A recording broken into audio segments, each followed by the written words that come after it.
বাসা কুষ্টিয়া জেলার মজনপুর এলাকায়। আমি এখন বর্তমানে যশোর বিজ্ঞান ও প্রযুক্তি বিশ্ববিদ্যালয়ে ফিশারিজ অনুষদে পড়াশোনা করছি। আমি গত 1 মাস ধরে ভূত নাইট শুনছি। আমার নিজের কাছে কিছু ভয়ানক ঘটনা আছে। আরো আগেই লিখে পাঠানোর ইচ্ছে ছিল, কিন্তু ব্যস্ততার জন্য সেটা পারিনি। তাই আজকে ফ্রি সময় নিয়ে ঘটনাটি লিখতে বসলাম। জানি না ঘটনাটা বিশ্বাস করবেন কিনা, কিন্তু ঘটনাটা শতভাগ সত্য। ঘটনাটা ঘটে আমার নিজের সাথে। সময়টা ছিল 2017 সাল। আমার তখন এসএসসি পরীক্ষা শেষ হলো। বাবা মা এবং পরিবারের সবাই বলল ঢাকাতে একটা ভালো কলেজে ভর্তি হতে। আমার ইচ্ছে ছিল হলি ক্রস অথবা আদমজি ক্যান্টনমেন্ট পাবলিক কলেজে পড়ব, কিন্তু ইচ্ছা থাকলেও বাস্তবতার কাছে হার মানতে হয়।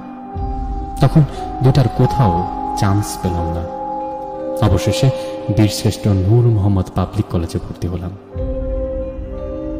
দিন শেষে নিজেকে বুঝ দিয়েছিলাম, যা পেয়েছি আলহামদুলিল্লাহ। অনেক ভাই, এবার চলে আসি আসল ঘটনায়।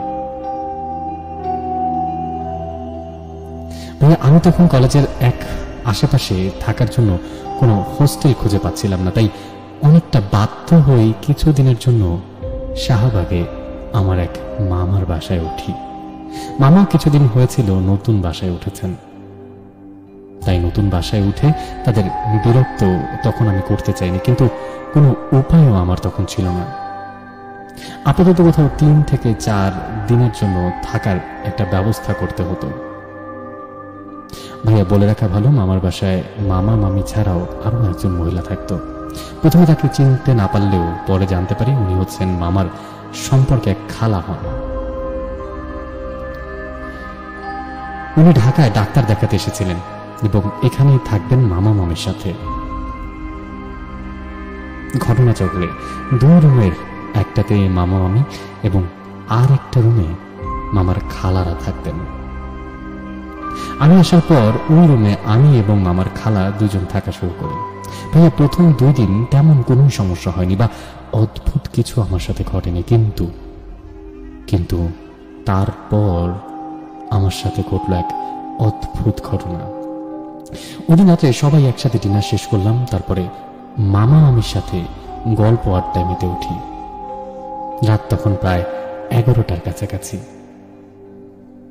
মামা একটা কোম্পানিতে চাকরি করতেন, তাই সকাল সকাল ওঠা লাগতো মামার। সেজন্য মামা আগেই ঘুমোতে চলে গেলেন। তখন আমি এবং মামি মিলে প্রায় রাত 2টা পর্যন্ত অনেক গল্পগুজব করলাম। ততক্ষণে মামার খালা ঘুমিয়ে পড়েছেন।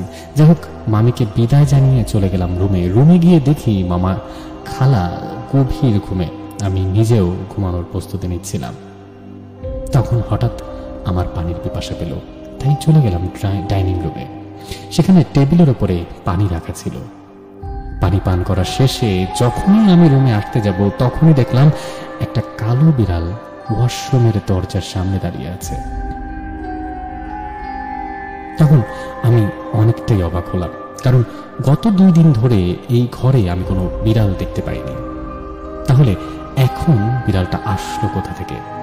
দেখলাম বিড়ালটি ঠিক আমার দিকেই অপলক দৃষ্টিতে তাকিয়ে আছে। আমি কি চিন্তা করে যেন বিড়ালের কাছে গেলাম, তখন যা দেখলাম সেটা আমার জন্য একটা লোমহর্ষক দৃশ্য ছিল। দেখলাম হঠাৎ করে এই বিড়ালটির চোখ টকটকে লাল হয়ে গেছে এবং অপলক দৃষ্টিতে আমার দিকেই তাকিয়ে আছে। এই অবস্থা দেখে এক চিৎকার দিয়ে আমি সেখানে জ্ঞান হারালাম। চোখ খুলে নিজেকে আমার বিছানায় আবিষ্কার করি। দেখি মামা মামি এবং খালা আমার পাশে দাঁড়িয়ে আছেন। এরপর আমি তাদেরকে বিষয়টা খুলে বলি। মামা মামি বললেন, কালো বিড়াল কোথা থেকে আসবে? তুমি হয়তো ভুল কিছু দেখেছ, আমাদের বাসায় কোনো বিড়াল নেই। ভাইয়া, আমি তখন মামা মামির কথার ওপর আর কিছু বলতে পারলাম না, কিন্তু আমি একদম নিশ্চিত ছিলাম আমি একটা কালো বিড়াল দেখেছিলাম ঠিক ওয়াশরুমের সামনে, যার চোখ টকটকে লাল রঙের ছিল। ভাইয়া, ঘটনা এখানেই শেষ হতে পারত, অল্পের ওপর দিয়েই ঘটনাটা শেষ হতে পারত, কিন্তু না। এরপর আমার সাথে যা ঘটলো আমি তা মোটেও প্রত্যাশা করিনি। ওদিন দুপুরে খেয়ে আমি একটা ঘুম দিলাম। সন্ধ্যার দিকে ঘুম ভাঙলো, দেখি বাসায় আমি একা, আর কেউ ছিল না বাসায়। মামা ছিলেন অফিসে। মামিকে কল দিয়ে জানতে পারলাম মামি বাজারে গিয়েছেন, বাসায় আসতে আরো আধা ঘন্টার মতো সময় লাগবে, এবং মামার সেই খালা উনি সম্ভবত ছাদে গিয়েছেন। আমি ঘুমিয়েছিলাম, তাই তারা আমাকে কেউই ডাক দেয়নি। যাই হোক, আমি তখন হাত মুখ ধুয়ে রুমে আসি। ফ্রেশ হয়ে বিছানায় বসে ফোন ঘাটাঘাটি করছিলাম। বাসায় কেউ নেই, তাই একা একা কেমন যেন ভয় ভয় লাগছিল। পুরো বাসায় আমি তখন একা, এটা ভেবেই আমার কেমন যেন লাগছিল। কারণ নতুন বাসা এবং ঢাকা শহরের এসব ফ্ল্যাটে কোনোদিন থাকার অভিজ্ঞতা আমার নেই। যাই হোক, হঠাৎ করে আমার কিছু খেতে মন চাইল, মনে হলো কিছু খাবার খাওয়া দরকার। তাই আমি ডাইনিং এ গেলাম ফ্রিজ চেক করতে। তখন ডাইনিং এর আলো অফ ছিল, শুধু একটা ডিম লাইট জ্বলছিল। ফ্রিজ খুলে দেখলাম তেমন কিছুই নেই খাবার মতো। তাই আবারও রুমের দিকে গেলাম। ভাইয়া রুমে ঢোকার সাথে সাথেই হঠাৎ রান্নাঘর থেকে একটা আওয়াজ পেলাম। মনে হলো একটা স্টিলের বাটি অথবা গামলা জাতীয় কিছু একটা উপর থেকে নিচে পড়লো। আমি তখনই ঘাবড়ে গেলাম। মাগরিবের আজান তখনও দেয়নি। আমি তখন ধীরে ধীরে রান্নাঘরের দিকে গেলাম। ভাইয়া রান্নাঘরে গিয়ে আবছা আলোয় যা দেখলাম সেটার জন্য আমি একদমই প্রস্তুত ছিলাম না। দেখলাম একটা মহিলা গ্যাসের চুলোয় কিছু একটা রান্না করছেন।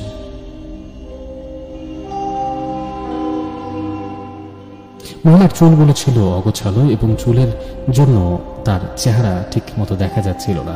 আমি তখন মারাত্মকভাবে ভয় পেয়ে যাই, কারণ বাসায় তখন আমি ছাড়া আর কেউই নেই। তাহলে এই মহিলা কোথা থেকে আসলো? ভাইয়া তখন আমার মনে হচ্ছিল নড়াচড়া করতে পারছি না।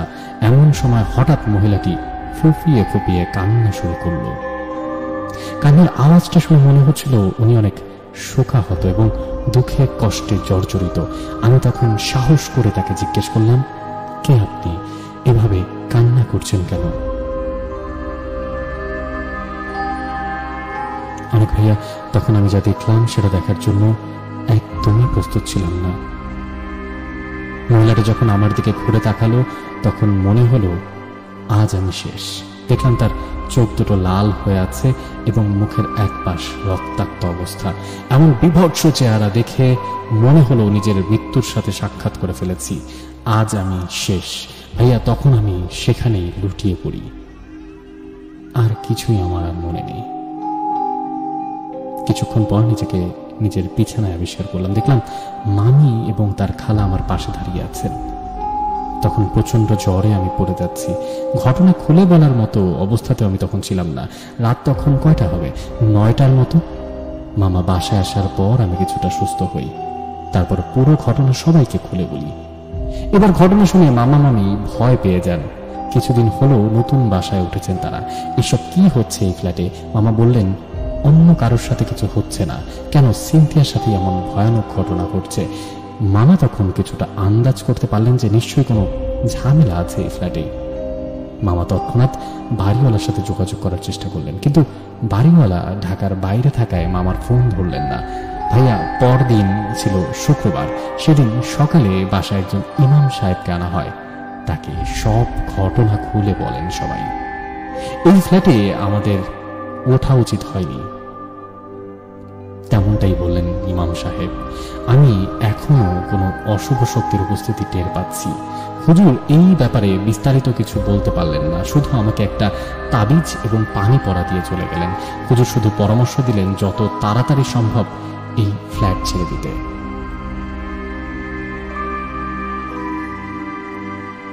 ভাই, এই ঘটনার পর আমি কুষ্টিয়া চলে আসি। বাবা মা আমার এই ঘটনা শুনে অনেক দুশ্চিন্তায় পড়ে গিয়েছিলেন। তারপর প্রায় 15 দিন আমি মারাত্মকভাবে জ্বর এবং ভয়ে ভয়ে সময় কাটিয়েছি। কলেজ লাইফের শুরুতেই এমন ধাক্কা খেয়ে মানসিকভাবে ভেঙে পড়েছিলাম। ভাইয়া, প্রায় 1 মাস পর সেই মামার সাথে কথা বলে যেটা জানতে পারলাম, বাড়িওয়ালা নাকি মামাকে ঘটনার ব্যাপারে কিচ্ছু বলেনি। বাড়িওয়ালা মামাকে শুধু বলেছেন, আপনি বাসা ছেড়ে দিতে চাইলে ছেড়ে দিতে পারেন, কিন্তু এসব নিয়ে কোনো আলোচনা করতে চাই না। সুতরাং এই ঘটনার অতীত সম্পর্কে জানাও সম্ভব হয়নি। তবে যতদূর ধারণা করা যায়, অতীতে হয়তো এই ফ্ল্যাটে কোনো মহিলার আত্মহত্যা কিংবা খুনের মতো কোনো ঘটনা ঘটেছিল। তাই কোনো মহিলার অশুভ আত্মা ওই ফ্ল্যাটে এখনো থেকে গেছে। কিন্তু আমি এখনো একটা বিষয়ের মধ্যে কোনো ব্যাখ্যা দাঁড় করতে পারিনি, আর সেটা হলো ঘটনা শুধু আমার সাথেই কেন ঘটলো, মামা মামি কিংবা সেই মামার ওই খালার সাথেই বা কেন ঘটলো না। আমি এখনো এটার কোনো যুক্তি খুঁজে পাইনি অনেক ভাই। আশা করি ভূত নাইট এই রহস্যময় ঘটনার কোনো ব্যাখ্যা দিতে পারবে। ভাইয়া, এটাই ছিল আমার নিজের সাথে ঘটে যাওয়া একটা বাস্তব ঘটনা। পড়ে শোনালে অনেক খুশি হব। ভালো থাকবেন, সুস্থ থাকবেন। আমি সিনথিয়া জাহান লিখছি যশোর থেকে। শুভ বিদায়।